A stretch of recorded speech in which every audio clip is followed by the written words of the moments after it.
આકાશમાં જોવા મળશે અદ્ભુત ઘટના, કાળો થઈ જશે ચંદ્ર. જી હા, ડિસેમ્બરના છેલ્લા દિવસે ભારતમાં બ્લેક મૂન દેખાશે. 30મી ડિસેમ્બરે અમેરિકામાં અને 31 ડિસેમ્બરે યુરોપ, આફ્રિકા અને એશિયામાં જોવા મળશે. તો જાણો શું છે બ્લેક મૂન.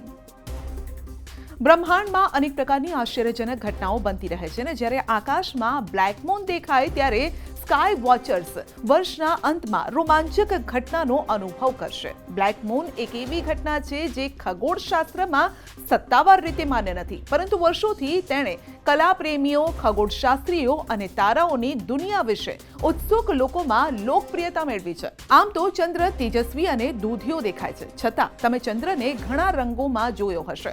ક્યારેક લાલ, ક્યારેક પીળો, ક્યારેક ગુલાબી, પરંતુ હવે તે કાળો પણ દેખાશે. યુએસ નેવલ ઓબ્ઝર્વેટરીના જણાવ્યા અનુસાર આકાશમાં બ્લેક મૂનની અનોખી ઘટના 30 ડિસેમ્બરે સાંજે 5:27 થશે. યુએસમાં બ્લેક મૂન 30 ડિસેમ્બરે દેખાશે, જ્યારે કે યુરોપ, આફ્રિકા અને એશિયાના લોકો 31 ડિસેમ્બર 2024ના રોજ તે જોઈ શકશે.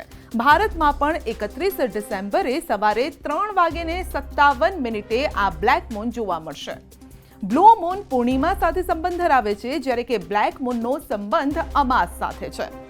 ચંદ્ર ચક્ર લગભગ 29.5 દિવસનું હોય છે, જ્યારે મોટા ભાગના મહિનામાં 30 અથવા તો 31 દિવસ હોય છે. આનો અર્થ એ છે કે કેટલીક વાર નવો ચંદ્ર તે જ મહિનાની શરૂઆતમાં અને અંતમાં થઈ શકે છે, જે બ્લેક મૂન બનાવે છે.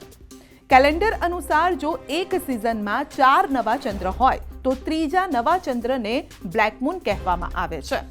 વાસ્તવમાં બ્લેક મૂન ખૂબ જ ભાગ્યે જ જોવા મળે છે. તે દર 29 મહિનામાં માત્ર એક જ વખત આવે છે. ઋતુ પ્રમાણે દર 33 મહિનામાં એક વખત દેખાય છે. મજાની વાત એ છે કે આ દિવસે ચંદ્ર મોટા ભાગે દેખાતો નથી. કદાચ તેથી જ આ રાતને બ્લેક મૂન નામ આપવામાં આવ્યું છે.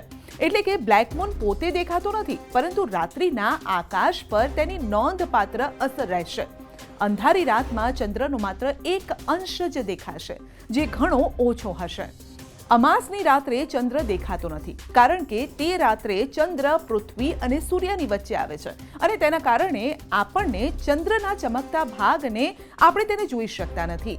આ કારણથી આગલી રાત્રે પણ ચંદ્ર ખૂબ જ સુંદર દેખાય છે. બ્લેક મૂન આ એક નવી ટર્મ લોકોના દિમાગમાં આજે ઘૂસી રહી છે કે સર આજે બ્લેક મૂન છે તો એટલે શું, આ કાળો ચંદ્ર ક્યાં જોવાનો. વાત એમ છે કે અમાસ એને દિવસે આપણને ચંદ્ર ન દેખાય, તો જ્યારે એક મહિનામાં 2 અમાસ આવે તો બીજી અમાસને બ્લેક મૂન કહેવાય છે, જે બહુ જૂની ટર્મ છે પણ વપરાશમાં વધારે લોકો હવે લઈ રહ્યા છે.